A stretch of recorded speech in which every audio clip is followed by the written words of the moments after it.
దేవుని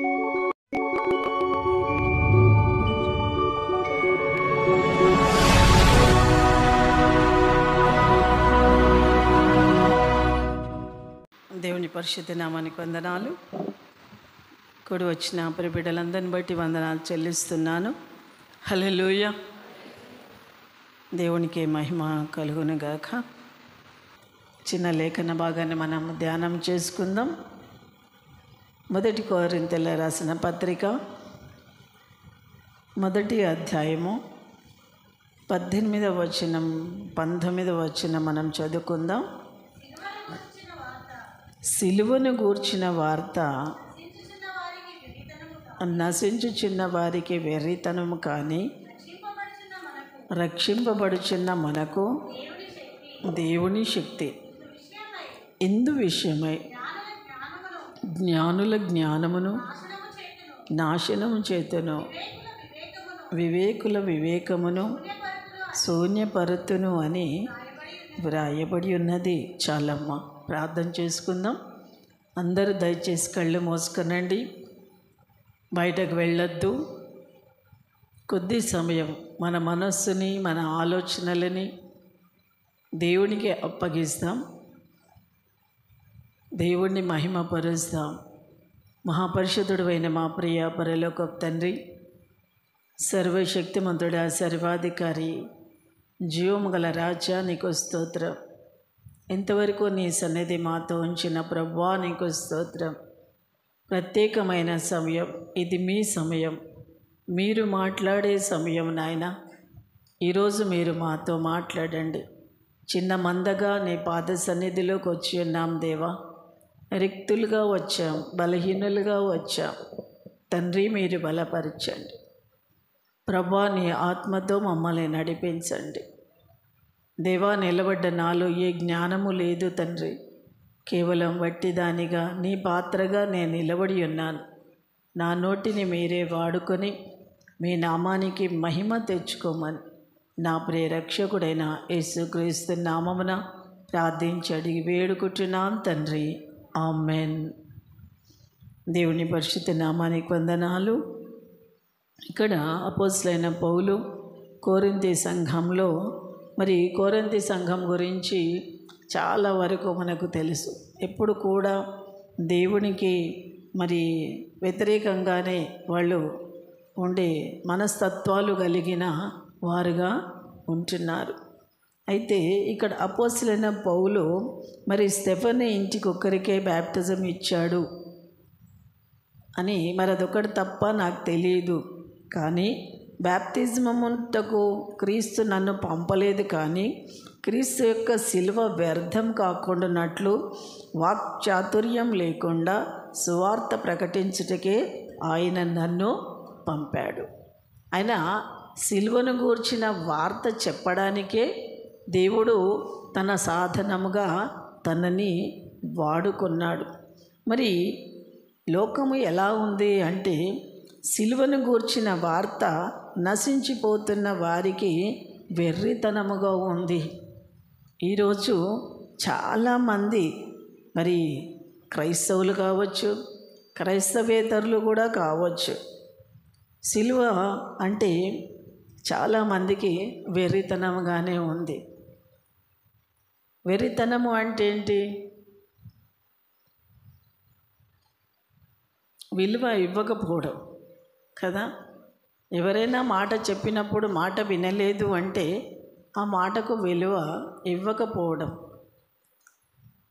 ఇక్కడ క్రైస్తవులుగా మనము, ప్రభు అంటాడు, అనుదినము నా సిలువను ఎత్తుకొని నన్ను వెంబడించండి అంటాడు.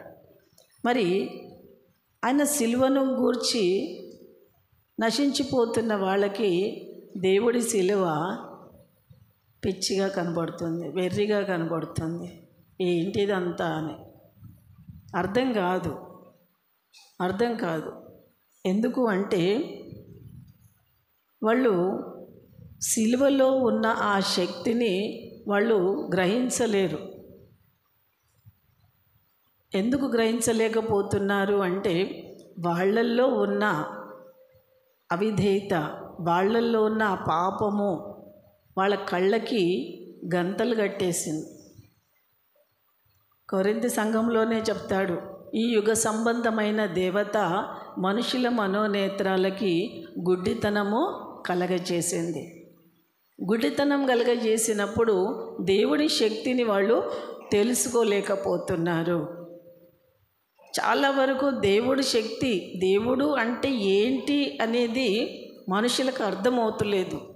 దేవుడు అంటే మనుషులు ఏమనుకుంటున్నారు, నా అవసరాలు తీర్చేవాడు కదా, నా అవసరాలు, నా బాధలు, నా కష్టాలు, నా శోధనలు, నా బిడ్డల విషయంలో, కుటుంబ విషయంలో, సమస్యలు, అప్పులు.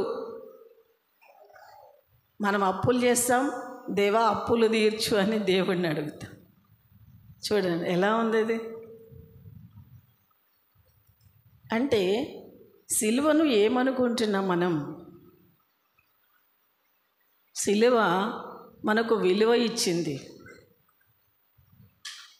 ఈరోజు నశించిపోతున్న మనని దేవుడు వెతికి రక్షించాడు. ఇది మన వల్ల కాదు. మనం అనుకుంటాం ఎక్కడోళ్ళమో, మీరంతా ఎక్కడి వాళ్ళు, మేమెక్కడి వాళ్ళమో కదా.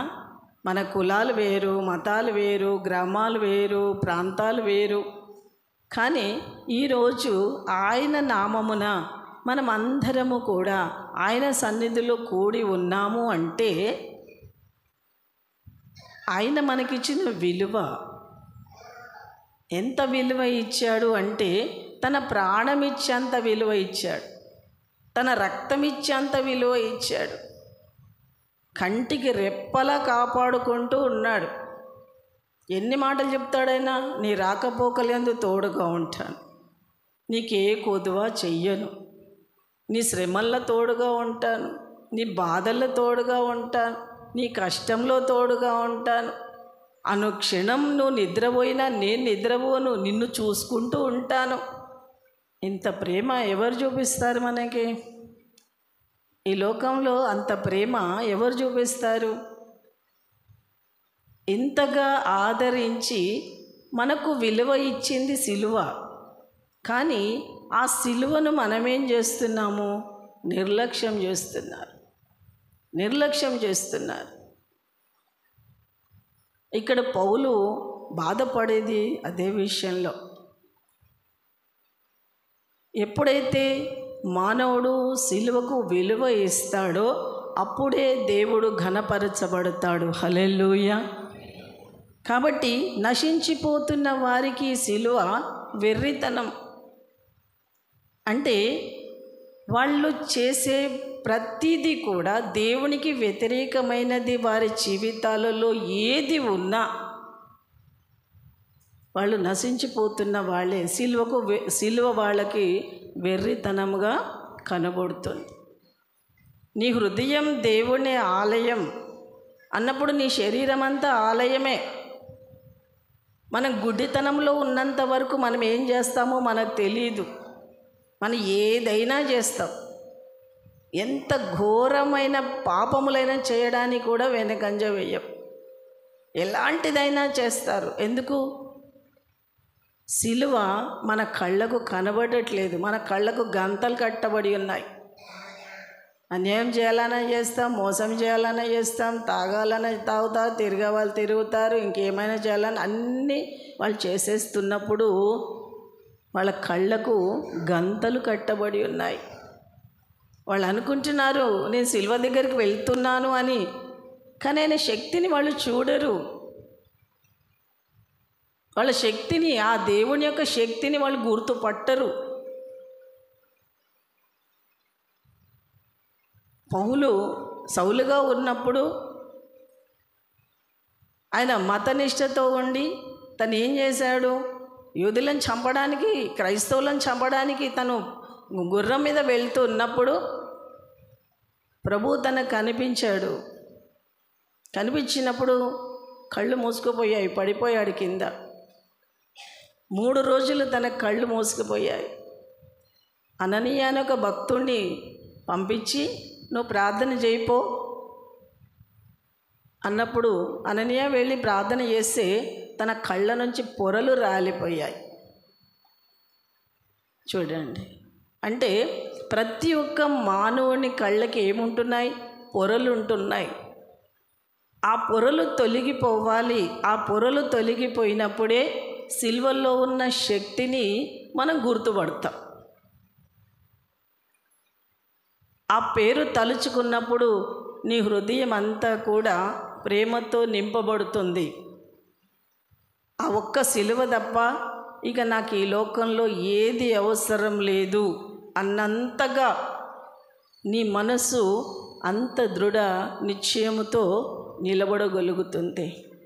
ఎందుకంటే మన కళ్ళకున్న పొరలు రాలిపోవాలి. లేకపోతే మరి ఏమవుతామంట? ఆ సిలువ మనకు వెర్రితనంగా కనపడుతుంది, నామకార్థంగా అయిపోతుంది. అది దేవుని యొక్క సువార్త నామకార్థంగా అయిపోతుంది లోకంలో. సువార్తకు విలువ లేదు. అది శుభవార్త, సువార్త శుభవార్త. ఆ శుభవార్తకి మనం విలువ ఇవ్వట్లేదు కాబట్టి మనము నశించిపోయేవాళ్ళు. కానీ మరి రక్షింపబడుతున్న మనకు దేవుని శక్తి. ఎవరు రక్షింపబడుతున్నారు? ఎవరు రక్షింపబడతారు అంటే దేవుని వైపు నేను పాపిని అని ఎవరైతే సత్యాన్ని తెలుసుకుంటారో, తన పాప జీవితాన్ని తన్ను తాను పరీక్షించుకొని దేవుని వైపు తిరుగుతారో వాళ్ళు రక్షింపబడతారు. వాళ్ళు దేవుని శక్తిని వాళ్ళు చూడగలుగుతారు. ఇది రెండు గుంపులు, రెండు రకాల మనుషుల ప్రయాణం ఇది. ఒక రకమైన మనుషులు పాపం వైపే వెళ్ళిపోతూ ఉంటారు. వాళ్ళకి ఎంత దేవుడు చెప్పినా వాళ్ళ మనసు మారదు, వాళ్ళ జీవితం మారదు, వాళ్ళ ఆలోచన మారదు, అది ఏది మారదు. ఎందుకంటే వాళ్ళ కళ్ళకు పొరలు కమ్మి ఉన్నాయి. అది ఎంతకాలమో మనకు తెలీదు. ఇప్పుడు అమ్మ తను చెప్పింది కదా, 14 సంవత్సరాల బాబు ద్వారా దేవుని తెలుసుకున్నారు. చూడండి, దాదాపు వాళ్ళ అమ్మగారికో 60-70 ఏళ్ళు ఉండొచ్చు, అమ్మగారికో 50 ఏళ్ళు 60 ఏళ్ళు ఉండొచ్చు. కానీ 14 సంవత్సరాల బాబు వాళ్ళకు చెబితే, దేవుని గురించి చెప్తే అప్పుడు వాళ్ళ కళ్ళ పొరలు రాలిపోయాయి. హల్లెలూయా. చూడండి, ఇక్కడ దేవుని యొక్క గొప్పతనానికి, దేవుని శక్తికి మనకు వయసుతో సంబంధం లేదు. కొంతమంది ముసలోళ్ళు అయ్యేదాకా కూడా మారరు. కొంతమంది చిన్నపిల్లల్లోనే దేవుడు గొప్ప కార్యాలు చేస్తూ ఉంటాడు. ఎందుకంటే రోజు రోజుకి జరుగుతున్న పరిస్థితులు చాలా భయంకరంగా ఉన్నాయి. అది మనం తెలుసుకోవడానికి ప్రభు అంటున్నాడు, సిలువను గూర్చిన వార్త మీకు చాలా అవసరమై ఉన్నది. మత్తయి సువార్తలో ఒక మాట అంటారు, 7వ అధ్యాయం 22వ వచనం నుంచి, బండ మీద మీ ఇల్లును కట్టుకోండి అంటున్నాడు. బండ అంటే క్రీస్తు. క్రీస్తు అనే బండ మీద నీ పునాది ఉండాలి, కానీ ఇసుక మీద నీ పునాది ఉండకూడదు. అంటే ఇసుక మీద అంటే ఏంటి? నీ అవసరాలు తీరేంత వరకే దేవుడిని వెంబడిస్తారు. అవసరం తీరిందా తిరిగి లోకంలో కలిసిపోతూ ఉంటారు. ఇసుక మీద ఉంటారు వాళ్ళు. అంటే వాళ్ళ బేస్, వాళ్ళ పునాది బలంగా ఉండదు. కేవలము దేవుడి దగ్గరికి అవసరాల కోసమే వస్తారు. వాళ్ళ అవసరాలు తీరినాయా ఇంకా మళ్ళీ వాళ్ళు కనిపించరు. పని తీరట్లేదు అంటారు. అప్పుడు అది నిజమైన విశ్వాసము కాదు. బండపైన ఇల్లు కట్టుకున్న విశ్వాసమే విశ్వాసం. ఎలాంటి పరిస్థితులు నీ జీవితంలో వచ్చినా, అది కష్టాలే రావచ్చు, బాధలే రావచ్చు, శ్రమలే రావచ్చు, మరణాలే రావచ్చు, కరువులే రావచ్చు, ఖడ్గమే రావచ్చు, అది ఏదైనా రావచ్చు. నీ ఇల్లు బండపై నువ్వు కట్టుకుంటావు కనుక అది త్రొట్టిల్లదు. ఆ విశ్వాసము దేవుని శక్తిని తెలుసుకున్న విశ్వాసం. మరి ఇసుక మీద కట్టిన విశ్వాసము ఎలాంటిది? నశించిపోయే విశ్వాసం. కేవలము స్వస్థతల కొరకు, కేవలము అవసరాలు తీరడం కొరకే దేవుడి సన్నిధికి వస్తారు. వాళ్ళు ప్రార్థన చేయమంటే 24 గంటలు తన అవసరమే అడుగుతారు తప్ప తన ఆత్మలో మార్పు కావాలని అడగరు. కానీ యేసుక్రీస్తు ప్రభు మనని పిలుచుకున్నాడు. ఎందుకు అంటే ఆత్మ జీవింపజేస్తుంది, శరీరము కేవలము నిష్ప్రయోజనము. ఇది నిష్ప్రయోజనమైపోయే ఇల్లు. ఇది దీనివల్ల ఏ ప్రయోజనము లేదు. కానీ ఆత్మ జీవింపజేస్తుంది మనల్ని దేవుడిలో. కనుక దేవుడిచ్చిన ఆత్మ దేవుడి దగ్గరికి వెళ్తుంది. యేసుక్రీస్తు ప్రభువు ఆత్మానుసారుడే కానీ శరీరానుసారుడు కాడు. ఎందుకంటే శరీరం పైన మనం మనస్సు ఉంచితే నశించిపోతాము. ఆత్మ పైన నువ్వు మనస్సు ఉంచితే నిత్య జీవానికి మనము వారసులము అవుతాము. ఎందుకంటే ఈ శరీరం చేసే, ఈ భూమి మీద చేసే ప్రతిదీ కూడా నశించిపోతుంది. ఏది ఉండదు భూమి మీద. మనకంటే పెద్దవాళ్ళు ఈ లోకంలో ఎంతో సంపాదించుకున్నారు. చివరికి తన శరీరాన్ని కూడా వాళ్ళు తీసుకువెళ్ళలే కదా. మట్టిది మట్టిలో వెళ్ళిపోయింది. వాళ్ళు చేసిన కష్టార్జం అంతా భూమి మీదనే ఉండిపోయింది. ఏది తీసుకెళ్ళలేదు. ఏం తీసుకెళ్ళారు వాళ్ళు? వాళ్ళు భూమి మీద ఏమి చేశారో, ఆత్మ కోసం ఏమి చేశారో, ఆత్మ ఫలాలు దేవునిలోని శక్తిని ఎలా పొందుకున్నారో అవి మాత్రమే వాళ్ళు తీసుకెళ్ళారు. అవి మాత్రమే తీసుకెళ్తారు. కానీ ఈ భూమి మీద ఏది కూడా, శరీర సంబంధమైనది ఏది కూడా మనతో రాదు. ఎందుకంటే మనము ఎక్కువగా, ప్రభువు చాలాసార్లు చెప్తున్నాడు, మీరు ప్రార్థన చేసినప్పుడు మెలకువగా ఉండి ప్రార్థన చెయ్యండి. అంటే మనం ఏం ప్రార్థన చేస్తున్నాము అనేది మనకు అర్థం కావాలి. ఏది పడితే అది చెయ్యడానికి వీలు లేదు. ఏది పడితే అది అడగడానికి వీలు లేదు. ఎందుకంటే నువ్వు మెలకువతో ఉండు. ఆత్మ సంబంధంగా ఆత్మపూర్ణులై ఆరాధించండి. ఆత్మతో ఆరాధించండి. హృదయం సత్యముతో ఆరాధించండి. ఆరాధన అంటే ఎగరడం, దుంకడం, పాటలు పాడడం కాదు. ఆత్మలో ఆరాధించాలి. ఆయన నిన్ను ఏ విధంగా తీసుకొచ్చాడు బయటకి, కృతజ్ఞతతో నీ హృదయము ఉప్పొంగుతూ కన్నీటితో ఆయన పాదాలు కడిగే అంతగా నీ హృదయములో ఆరాధన రావాలి. చాలాసార్లు కనీసం చెయ్యెత్తి కూడా మనం ఆరాధించలేము కదా. గట్టిగా హల్లెలూయా అని కూడా మనం అనలేని పరిస్థితిలో ఉంటున్నాము. ఎందుకంత సిగ్గుపడుతున్నాము? ఎందుకంత బిడియం? ఎవరి కోసం ఇదంతా? మనం వచ్చింది ఎవరి కోసం కదా. మనం ఎవరి కోసం వచ్చాము ఇక్కడికి? జీవం గల దేవుడు ఈ స్థలములో ఉన్నాడు అని మనం వచ్చాం. మరి జీవము గల దేవుడిని నువ్వు చూడడానికి వచ్చావు. జీవం గల దేవుడిని నువ్వు తెలుసుకోవడానికి వచ్చావు.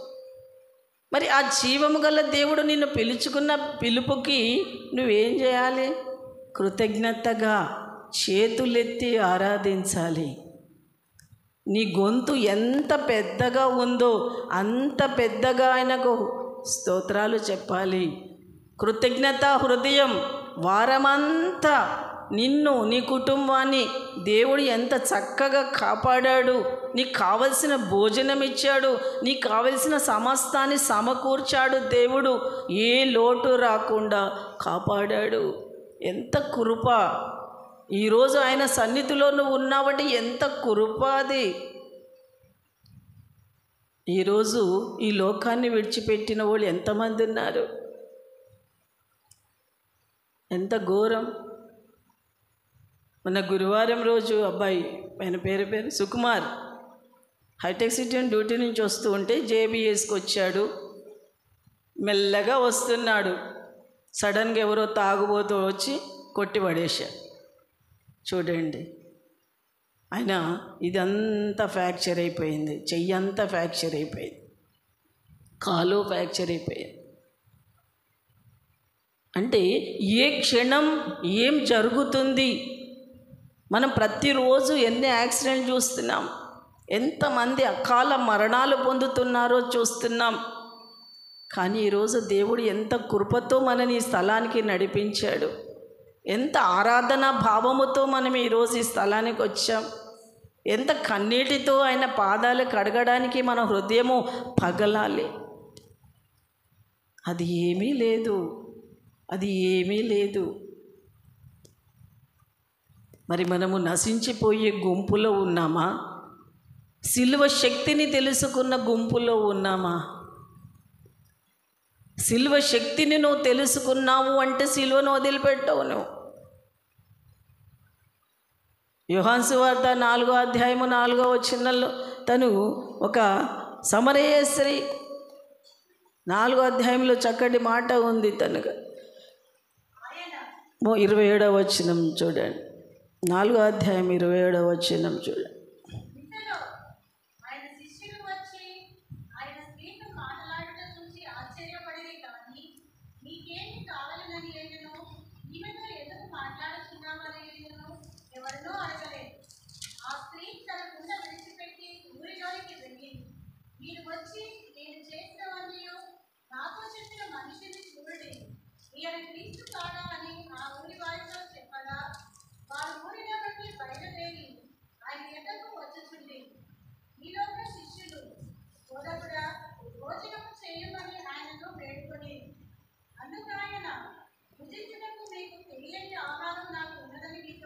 చాలమ్మా, ఇక్కడ ఒక సమరయ స్త్రీ పాపాత్మురాలేనేమో, 5 భర్తలు ఉన్నారంట ఈమెకి.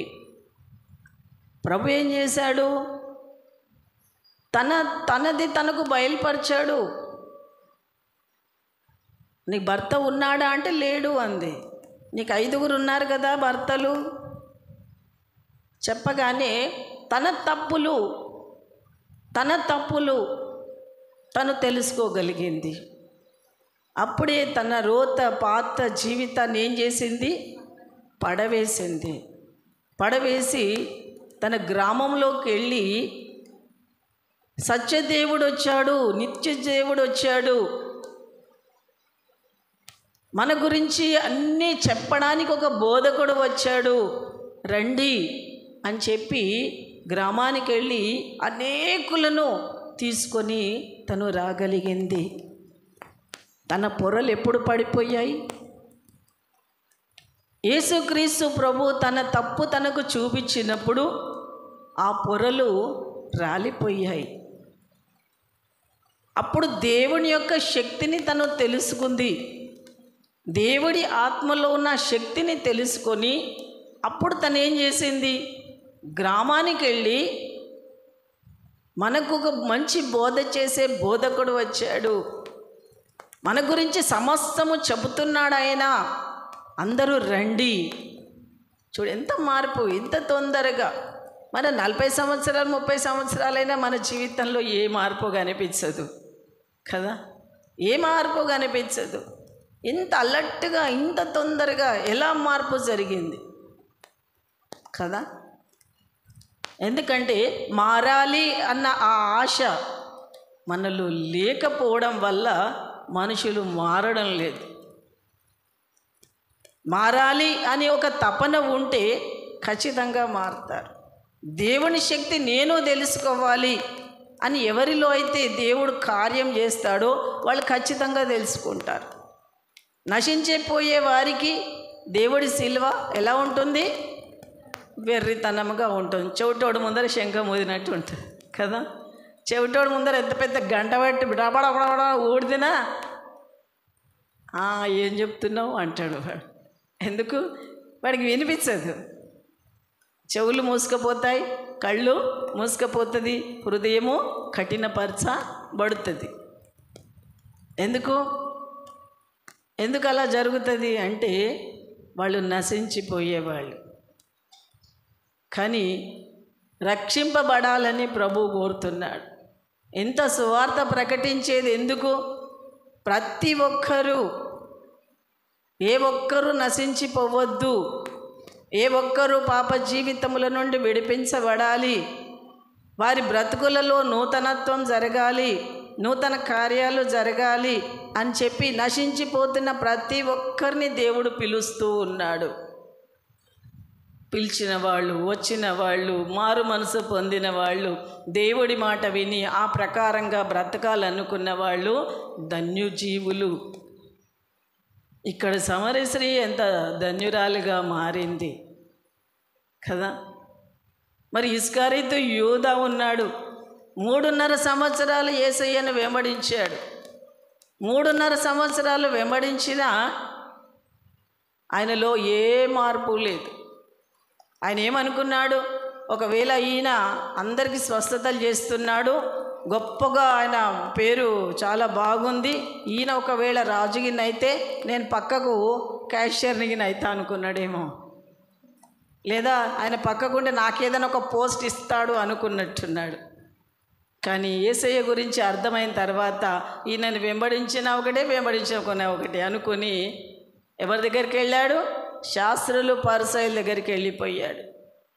30 వెండి రూపాయలకి యేసయ్యను పట్టించాడు.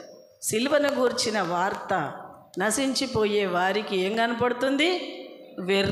వెర్రితనం. తనతోనే ఉంటున్నాడు, తన మాటలు వింటున్నాడు, తను నడిచింది చూస్తున్నాడు, తన బ్రతుకు చూశాడు. 3.5 సంవత్సరాలు తను ఏది పెడితే అది తిన్నాడు, తనతో పాటు ఉన్నాడు. కానీ తనలో ఏ మార్పు రాలేదు. చూడండి, ఏ మార్పు రాలేదు. చివరికి ఉరి పెట్టుకొని చచ్చిపోయాడు. అదే పేతురు లోకానికి భయపడ్డాడు, మనుషులకు భయపడ్డాడు, బొంకాడు. యేసు ప్రభు ఎవరో నాకు తెలీదు అని బొంకాడు. కానీ ఆ బొంకిన ఆ అబద్ధంలో తన హృదయం ఏమైంది? పగిలింది. అయ్యో, నేను నా ప్రభు కోసం అబద్ధం ఆడానే అని చెప్పి తన హృదయం పగిలి దేవుడి సన్నిధిలో క్షమాపణ కోరుకొని పశ్చాత్తాపపడ్డాడు. తిరిగి దేవుని బిడ్డగా నిలబడ్డాడు. దేవుని యొక్క శక్తిని మనము తెలుసుకోకుండా మనం ప్రయాణము గంతలు కట్టిన ప్రయాణమే మనది, గుడ్డి ప్రయాణం. ఏది పడితే అది నమ్మడానికి వీలు లేదు. ఎవరు ఏది చెప్తే అది నమ్మడానికి వీలు లేదు. గుడ్డి ప్రయాణం మనం చెయ్యకూడదు. నేను ఎట్లాగో క్రైస్తవుడిని కదా, పరలోకానికి వెళ్తా. ఎందుకు వెళ్తాం మనం కదా? ఇలాంటి వాళ్ళు చాలా ఉన్నారు. యూదా లాంటి వాళ్ళు చాలా ఉన్నారు, యేసయ్యను అప్పగించేవాళ్ళు. పేతురు లాంటి వాళ్ళు కూడా ఉన్నారు. ఇప్పుడు లోకంలో ఎవరైనా గట్టిగా పట్టుకొని అడిగారు అనుకోండి, ఎవరైనా వచ్చి లీడర్లు వచ్చి, ఏమయ్యా నువ్వు చర్చికి వెళ్తుండే? పోను, ఎప్పుడన్నా ఒక్కసారి ఆ సిస్టర్ ఊరికి అరవింద సిస్టర్ రమ్మంటుంది కదా, అందుకే ఏదో ఒక్కసారి అట్లా పోయినా. చెప్తారా చెప్పరా? ఖచ్చితంగా చెప్తారు, ఖచ్చితంగా చెప్తారు. ఎందుకంటే పేతురులా బొంకేవాళ్ళు ఉన్నారు, సిలువను వెర్రితనంగా చూసేవాళ్ళు ఉన్నారు, మారు మనసు పశ్చాత్తాపము కలిగి దేవుని వైపు తిరిగేవాళ్ళు ఉన్నారు. అంటే మనుషులలో మనకు తెలియకుండానే ఆత్మకార్యం దేవుడు తనంతట తనే చేసుకుంటున్నాడు. ఎవరిలో ఎలాంటి ఆశ ఉందో ఆ వైపే వెళ్ళిపోతూ ఉన్నారు జనం. కాబట్టి ఈరోజు మరి ప్రభు మనతో మాట్లాడుతున్నప్పుడు ఎన్నిక లేని మనను ప్రభు ఎన్నుకున్నాడు. ఆ మాట మంచిగా ఉంటుంది. మొదటి కొరింథీ రాసిన పత్రికలోని 26వ వచనంలో చూడండి ఆ మాట. సహోదరులారా, మిమ్మును పిలిచిన పిలుపును చూడండి. మీలో లోకరీతిని జ్ఞానులను గనులైనను గొప్ప వంశం వారైనను అనేకులను పిలువబడలేదు. కానీ ఏ శరీరియు దేవుని ఎదుట అతిశయింపకుండునట్లు జ్ఞానులను సిగ్గుపరచుటకు లోకములో నుండి వెర్రివారిని దేవుడు చూడండి. దేవుడు ఎవరిని ఏర్పాటు చేసుకున్నాడు? వెర్రి వాళ్ళని. జ్ఞానవంతులు ఆయనకు అవసరం లేదు. చాలా జ్ఞానం ఉంది నాకు అని ఎవరంటారో ప్రభు అంటాడు, నువ్వు పక్కకు జరిగిగా అంటాడు. చాలా తెలివి ఉంది నాకు అంటారో, నీకు చాలా తెలివి ఉంది కదా పక్కకు జరుగు. అయ్యా నాకు ఏ జ్ఞానం లేదు, ఏ తెలివి లేదు, ఏ ధైర్యం లేదు, ఏ శక్తి లేదు, ఏ బలము నాకు లేదు. మరి అవన్నీ నీవే నాకు. నీవే నా బలం, నీవే నా శక్తి, నీవే నా ధైర్యం, నీవే నా సమస్తం అని ఎవరు అంటారో వాళ్ళనే దేవుడు వాడుకుంటున్నాడు. అంటే పరిపూర్ణంగా ప్రభువు మీద ఆధారపడే వాళ్ళే దేవుడికి కావాలి. కానీ అవసరాల కోసం వచ్చేవాళ్ళు ఆయనకు అవసరము లేదు. ఆయన లెక్క కూడా చెయ్యడు. అవసరాలు తీర్చమని కాదు మనం అడిగేది, ఆత్మలో కార్యం చెయ్యమని అడగాలి. నా ఆత్మను మార్చు, నా శరీరం కాదు. ఒక పెళ్ళికి నేను వెళ్ళాను. అక్కడ వాళ్ళు మరి ఏమేమి చర్చ్ అది, పెంతెకోస్తు చర్చ్ అండి. అంత అమ్మగారులు తెల్ల శారీస్ కట్టుకొని చక్కగా వచ్చారు. అమ్మో అని నేను అనుకుంటున్నాను. మనమేమో అట్లా అలవాటు లేదు మనకి. ఇంకా వాళ్ళందరిని చూసరికి ఎంత పవిత్రమైన వాళ్ళు వీళ్ళు అని చెప్పి చాలా జాగ్రత్తగా ఉంటున్నాను. నేను వాళ్ళతో మాట్లాడడానికి కూడా నేనే భయపడుతూ ఉన్నాను. వాళ్ళు ఎట్లా అంటే గర్రగా ఇట్లా ఉన్నారు. ప్రైజ్లా అట్లా చెప్తున్నారు. వాళ్ళ గొంతులు ఒక రకంగా ఉన్నాయి వాళ్ళంతా. తర్వాత ఆరాధన అయిపోయింది, ప్రార్థన అయిపోయింది, అన్నీ అయిపోయినాయి. అక్కడ భోజనాలు ఏర్పాటు చేశారు. భోజనాలలో ఇక్కడ ఆరాధన అయిపోయింది, అంత అయిపోయింది. లాస్ట్ ఆశీర్వాదం ఇస్తున్నారు. అప్పటికే ఈ తెల్ల చీరల గుంపు పోయి లైన్ నిలబడింది. ఆశీర్వాదం తీసుకోలేదు వాళ్ళు. నేను అడుగుతున్నాను, ఆశీర్వాదం ఎందుకు తీసుకోలేదు అంటే, అరే అక్కడ ఆశీర్వాదం తీసుకుంటే మళ్ళీ లైన్ పెద్దగా అయితే మాకు భోజనం ఫస్ట్ దొరకదు. ఫస్ట్ దొరికిన భోజనం బాగుంటుంది, తర్వాత భోజనం బాగుండదు. చూడండి ఎట్లున్నారు మనుషులు. ఏం అర్థం చేసుకుంటాం వాళ్ళని మళ్ళీ తర్వాత వెనకాల నిలబడ్డ వాళ్ళని ప్లేట్తో కొట్టుకుంటున్నారు. తొందరగా ముందుకు జరుగని ప్లేట్లతో కొట్టుకుంటున్నారు. చూడండి, శరీర మార్పు కాదు దేవుడు చెప్పేది. నువ్వు శరీర మార్పు చేసుకో అని చెప్పట్లేదు. నీ ఆత్మలో మార్పు కావాలి. నువ్వు దేవుడితో ఏ సహవాసం చేస్తున్నావు, దేవుడితో నీ మనసు ఎలా ఉన్నది అనేదే దేవుడు చూస్తున్నాడు.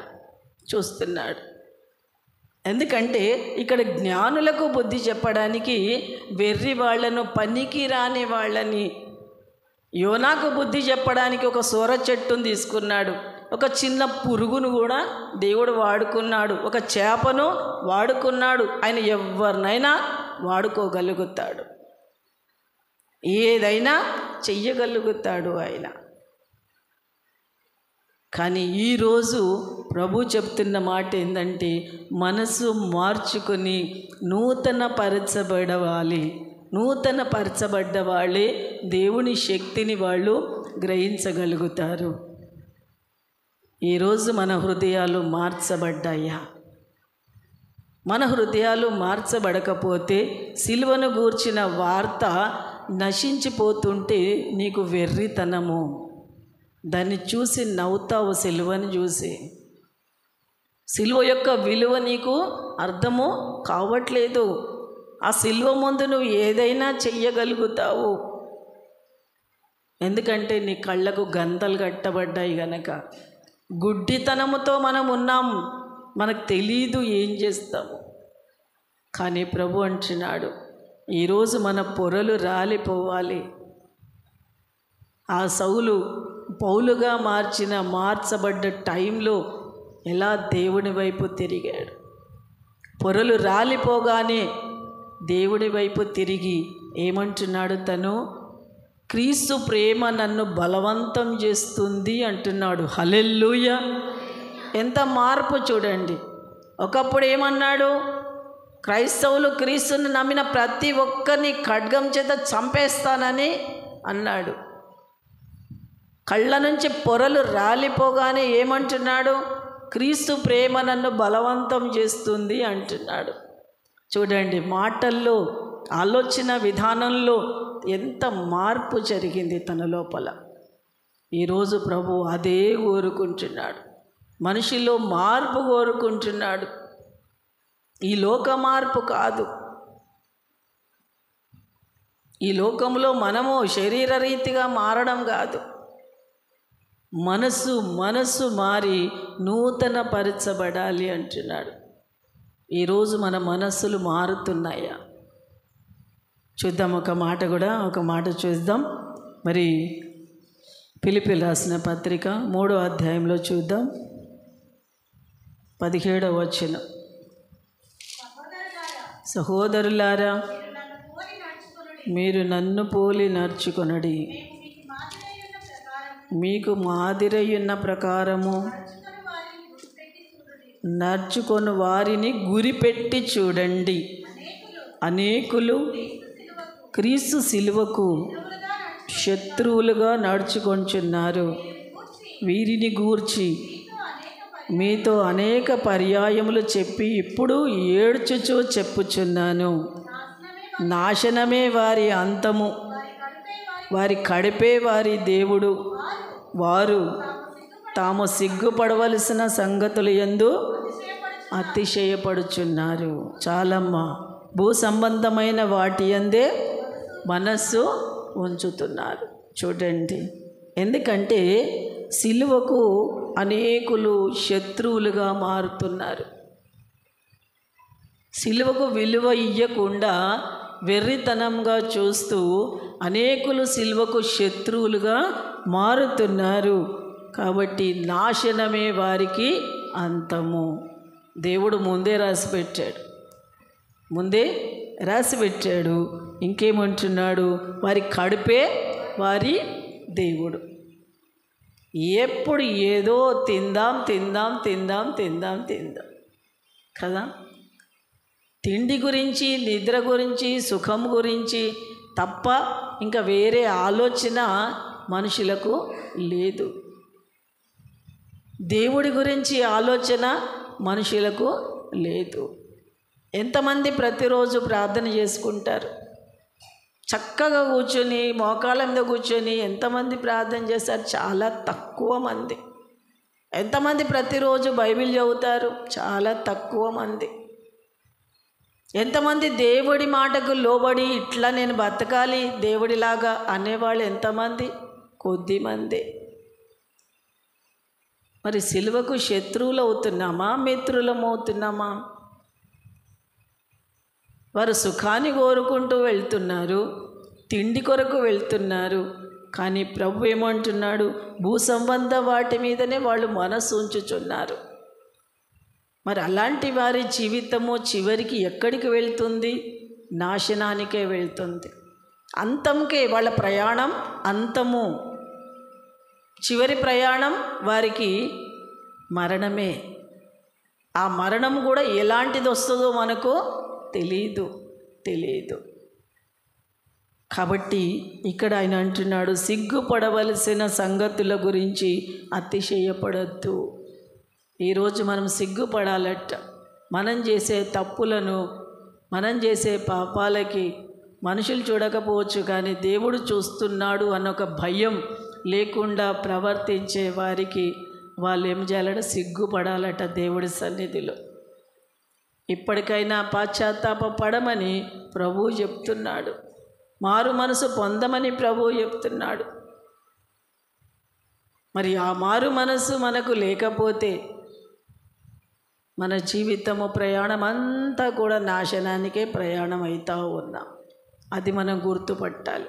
రోజు రోజుకి నేను రోజు బాగా అబ్జర్వ్ చేస్తాను. దేవుడు నన్ను ఎందుకు వెనకాల పెట్టిండో తెలియదు. ఆ రోజు మాత్రం నెలంతా రానోళ్ళు కూడా ఆ రోజు వస్తారు. దేనికోసం వస్తారు? ప్రభు రాత్రి భోజనం తీసుకొని వస్తారు. వాళ్ళకి ఏమర్థమవుతుంది? నేను ఆలోచిస్తుంటాను వెనకాల కూర్చొని, వీళ్ళకి ఏమర్థమవుతుంది? రోజంతా తాగి రోడ్ల మీద తిరుగుతూ ఉంటారు. ఆ రోజు వచ్చి కూర్చుంటారు. నేను ఒక్కొక్కసారి అనిపిస్తుంది, అయ్యా ఎందుకు నువ్వు తీసుకొని సిలువకు శత్రువుగా మారుతున్నావు? ఎందుకు పాపాన్ని ఎందుకు మూటగట్టుకుంటున్నావు నువ్వు తీసుకొని అని అందామనిపిస్తుంది. కానీ నేనేం తడదాన్ని, నేనే నా తప్పులు నేనే ఒప్పుకుంటూ దేవుడి సన్నిధిలో ప్రభువు రాత్రి భోజనం తీసుకుంటాను. కానీ బాధ అనిపిస్తూ ఉంటుంది. ఎందుకంటే తెలియకనే వాళ్ళు ప్రభు రాత్రి భోజనంలో పాలు పొందుతూ ఉన్నారు. సిలువకు శత్రువులుగా మారుతున్నారు. వాళ్ళ కడిపే వాళ్లకు తిందామని వచ్చారు అంతే. ద్రాక్షరసం తాగుదాం, దేవుడిచ్చే రక్తము శరీరం తిందామని వచ్చారు. చూడండి, సిలువకు విలువ మనము ఇయ్యలేకపోతున్నామేమో, సిలువకు శత్రువులుగా మనము మారుతున్నామేమో. కాబట్టి ఒక్క మాట చూసుకొని మనం ముగించుకుందాం. టైము నాకు ఎక్కువ ఇయ్యలేదు ఈరోజు. మరి 1 పేతురు రాసిన పత్రిక 2వ అధ్యాయము 1వ వచనం చదువుకుందాం. మొదటి నుంచి. ప్రభు దయాళుడని మీరు రుచి చూచి ఉన్న ఎడల సమస్తమైన దుష్టత్వమును, సమస్తమైన కపటమును, వేషధారణయు, అసూయను, సమస్త దూషణ మాటలను మాని కొత్తగా జన్మించిన శిశువును పోలిన వారై నిర్మలమైన వాక్యమును పాల వలన రక్షణ విషయంలో ఎదుగు నిమిత్తము ఆ పాలను అపేక్షించండి. ఇక్కడ ఏమంటున్నాడు? ప్రభు దయాళుడు, దయగల దేవుడు. నా తప్పులు నా పాపాలు ఇంతవరకు కూడా ఆయన ఓపికతో భరించాడు. ఇంకా నన్ను ఆ ప్రాణం తీయకుండా, నన్ను రోగం పాలు చేయకుండా దేవుడు నన్ను కాపాడుతూ ఉన్నాడు. ప్రేమగల దేవుడు ఇంకా నేను మారాలని ఆశపడుతున్నాడు. దయాళుడు అయిన దయగల దేవుడు.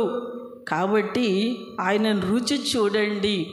అంటే ఆ సిలువలో ఉన్న శక్తిని రుచి చూసి తెలుసుకోండి. సమస్తమైన కపటమును మానండి. కపటం అంటే అందరూ తెలుసు కదా. కపటమును మానండి. దేవుడి దగ్గర వేషాలు వద్దు అంటున్నాడు. మోసాలు వద్దు. ఎందుకంటే అసూయ వద్దు, దూషణ వద్దు. ఎందుకు? వేషధారణ వద్దు. మనం ఒకరి మీద ఒకరము అనుకోవాల్సిన అవసరం లేదు. ఎందుకు? మనం అంత ఒక కుటుంబం కాదు కదా, ఒక కుటుంబం కాదు కదా. క్రీస్తులో ఒక కుటుంబం, కానీ ఎక్కడెక్కడ నుండో వచ్చిన ప్రజలం మనం కదా. మరి ఒకరి మీద ఒకరం మరి అసూయ పడడానికి ఏముంది అక్కడ? కొంతమంది గొప్పగా బతుకుతే అసూయపడతారు. కొంతమంది చర్చిలో బలంగా వాడబడితే అబ్బో వాళ్ళే వాడబడతారు అని అసూయపడతారు కదా. కొంతమంది పని ఎక్కువ చేసినా వాళ్ళకి నచ్చదు, వాళ్ళు చెయ్యరు, చేసే వాళ్ళ మీద సనుక్కుంటా గుణుక్కుంటా టైంపాస్ చేస్తూ ఉంటారు. దానివల్ల ఏం ఉపయోగం వస్తుంది? ఏం ప్రయోజనం? అది ఏం ప్రయోజనము? నీకు వాళ్ళకి ఏం సంబంధం కదా. గొడవలు పెట్టుకోవడానికి ఏముంటుంది? అన్నదమ్ముల ఆస్తులు పంచుకున్నది కాదు, అన్నదమ్ముల కొట్లాటలు కావు కదా ఇవి మందిరాలలో. కానీ మందిరాలలోనే ఇలా ఎందుకు జరుగుతాయి అంటే ఒక్క సాతాను దుష్టుడు ఒక్కరు చాలు చెడగొట్టడానికి కదా. ఒక్క మాట చాలు, ఒక్క దూషణ చాలు, ఒక్క తప్పుడు మాట చాలు, సంఘమంతా కలుషితమై పోతుంది. కానీ పవిత్రమైన సంఘముగా, నిష్కళంకమైన సంఘముగా, నిందారహితమైన సంఘముగా ఉండాలని ప్రభువు కోరుతున్నాడు. అలా ఉండాలి అంటే మనకై మనమే మారాలి, మనకై మనమే మారాలి. సంఘం మారదు, ఈ గోడలు మారవు, మనమే మారాలి. మనమే మారి ఆయన సన్నిధిలో కూర్చున్నప్పుడు ఆయన దృష్టిలో మనం అందరం కూడా పాలన అపేక్షించే వారిగా ఉంటాం. అంటే వాక్యానుసారమైన బిడ్డలుగా ఆయన సన్నిధిలో కనపడతాం. ఒక్కసారే చేతులెత్తుతారు, ఒక్కసారే దేవుని స్తుతిస్తారు, ఒక్కసారే ఒక్కలాగానే చేస్తారు. ఏది చేసినా ఒకటేలాగా చేస్తారు, ఒకటే మాట మాట్లాడతారు. ఇంకో రెండో మాట వాళ్ళకి రాదు. ఎందుకంటే నిన్ను వలె నీ పొరుగువాడిని ప్రేమించు, నువ్వు పొరుగువాడే తను పొరుగువాడే, ఇద్దరిని ఒకరు ప్రేమతో ఉన్నప్పుడు దేవుడి కార్యము వాళ్ళ మధ్యలో జరుగుతూ ఉంది. కానీ సాతానుడు దుష్టుడు వేసే అగ్ని బాణాలను ఆర్పడానికి నీకు శక్తి కావాలి. శక్తి కావాలి అంటే ఆ శక్తిని సిలువను ఎత్తుకొని నువ్వు వెంబడించాలి. కాబట్టి సిలువను గూర్చిన వార్త నీకు ఎలా ఉందో, నీ మనస్సుకి ఎలా ఉందో, సిలువ గురించి నీకు ఎలా ఉందో అది నీవు తెలుసుకోమని ప్రభు ఈరోజు చెప్తున్నాడు. సిలువ నీ కళ్ళకు వెర్రితనముగా కనపడుతుందా, లేదా దేవుని శక్తిలా కనపడుతుందా? దేవుడి శక్తిలా నీ కనపడుతుంది అంటే నీవు ధన్యురాలవే. ఒకవేళ సిలువ నీకు వెర్రితనంగా కనపడితే నీకు అంతము త్వరలోనే ఉన్నది అని అర్థము అయిపోతుంది. చివరికి ఒక్క మాట మనం చూసి మనం ముగించుకుందాం. యోహాను సువార్త మొదటి పత్రిక, యోహాను పత్రిక మొదటి పత్రిక 5వ అధ్యాయము 18వ వచనం మనం చదువుకొని ముగించుకుందాం.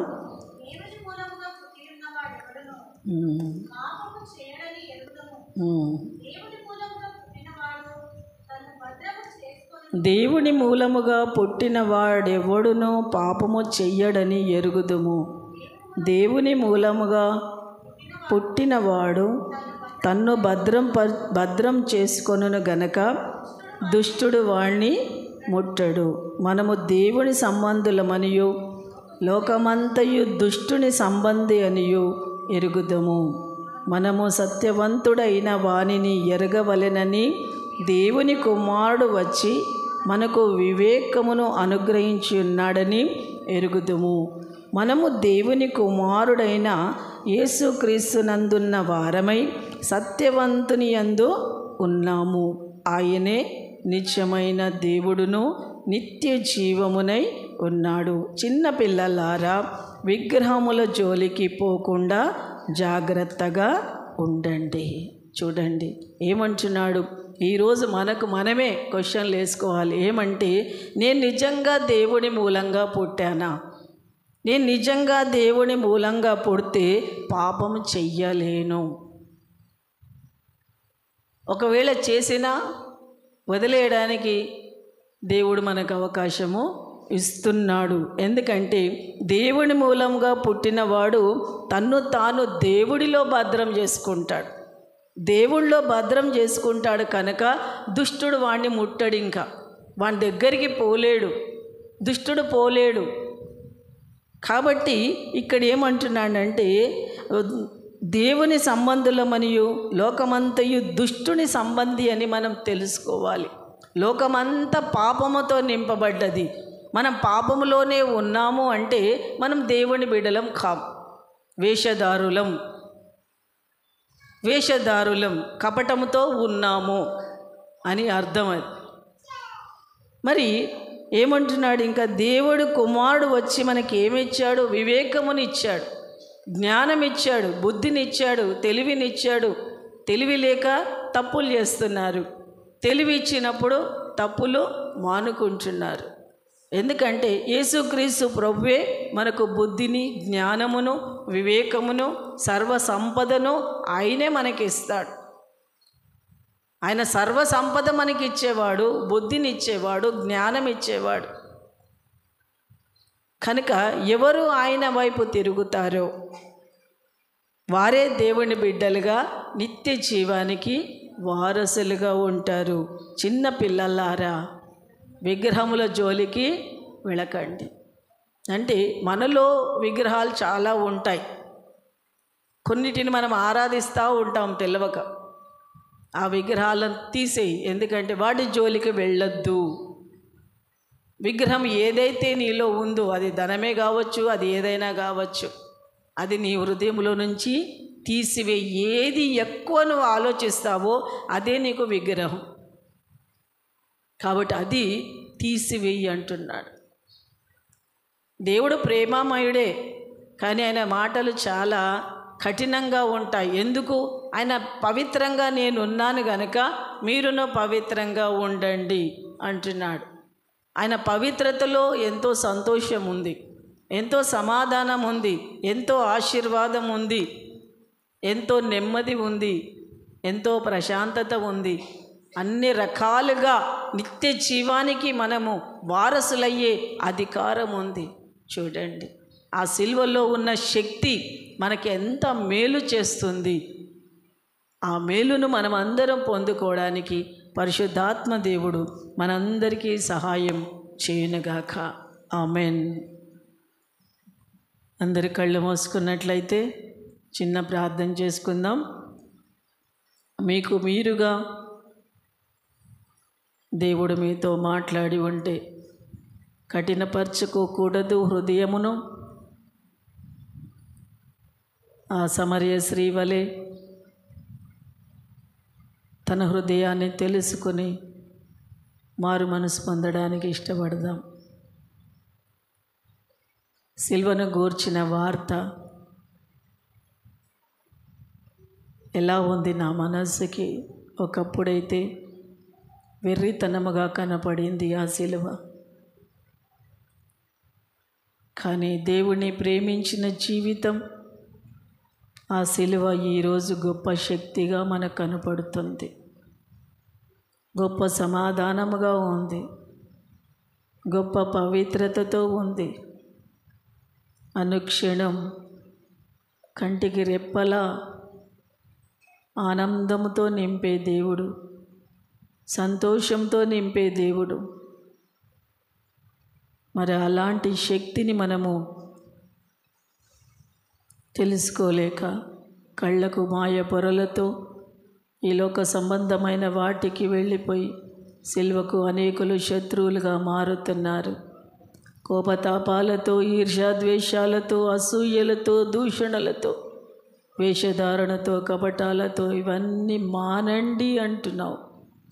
పాలను, వాక్యమనే పాలను ఆపేక్షించండి అంటున్నాడు. పాలను, వాక్యమనే పాలను తీసుకోమంటున్నాడు.